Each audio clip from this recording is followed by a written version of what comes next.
off on the game you just heard. Now to break it all down, here's your host, Justin Garcia. Well, this is always an interesting show. When you know it's the last one, we talked coming into this game about the fight you were looking for from this team. By and large, I think you saw it. I think a lot of what you ran into tonight was a part of what you ran into tonight, I should say, was a team that just didn't have quite as much in the gas tank as the opponent. It's a good Pacers team. And look, I think the big takeaway is this, what we had mentioned towards the end of postgame. Give credit to this Pacers team. I know the elephant in the room here, and what we're all going to drift back to is, hey, there was no Giannis in this series, and that is true.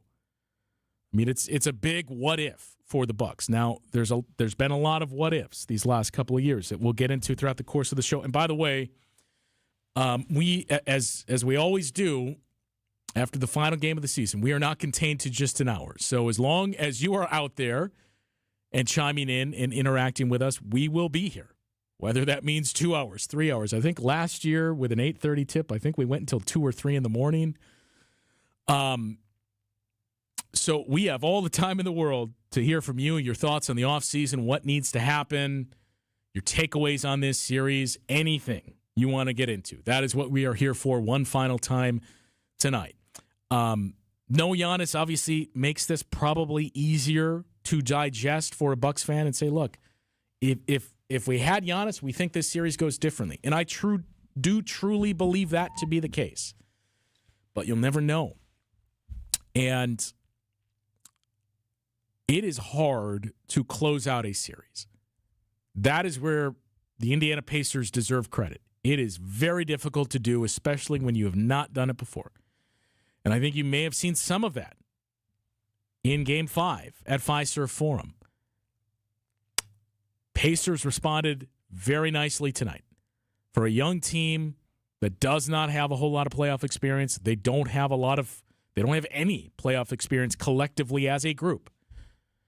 You wouldn't have known it watching this game. They were the team that appeared to be the one that had been there before. So while it is true, no Giannis is big. It's huge in this series.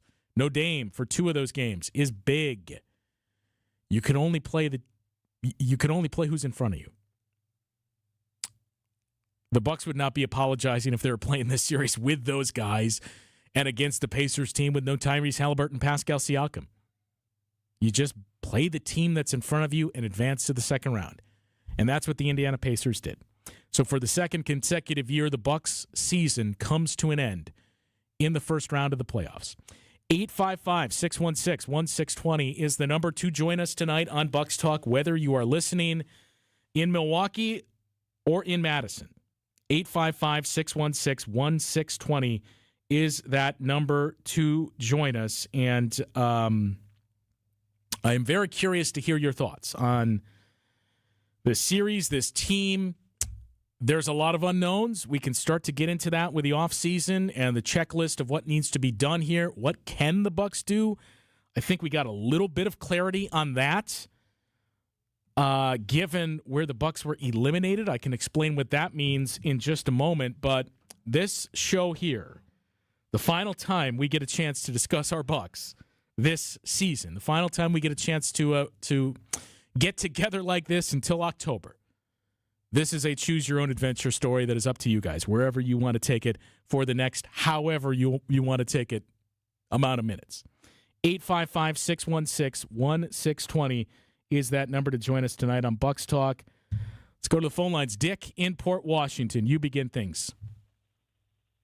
Well, I don't want to talk too much about tonight's game. I mean, we were outscored from the bench 50-10, and 4 of those came in garbage time.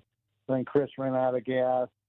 Lillard couldn't cut and move as well as he once did. Yeah. To me, I don't see how. To me, this is just a statement of fact. The injuries killed us. Yep. The loss on last Friday night. Just think if we could have pulled that off. Not to cut you off, Dick. Real quick. I mean, no, go ahead. I think you called in after that, and we talked about that. I mean, I said at the time, too, look, if you lose this series, you're probably going to point to Friday because that was right there for the taking. Dame, as you mentioned, he scored 28 points. I wouldn't say he was a decoy. He did not have the burst that you were looking for because of what he's coming back from, which I think you had to expect. So that Friday night loss, it was right there for the taking. You could have been up 3-2 in this series. Obviously, there's a lot of could have, would have, should have, and you don't know how the ensuing games play out. But what you're asking this group, especially knowing Dame went out the 2 games after that, that's a big ask to say, hey, we don't know if Dame's going to come back. We don't know if Giannis is going to come back. You need to win 3 games versus 2. Yeah, I mean, it's a stat is in their last 11 playoff games, Giannis has only played in 3 of them. Yeah. That's astounding to me. If just to rehash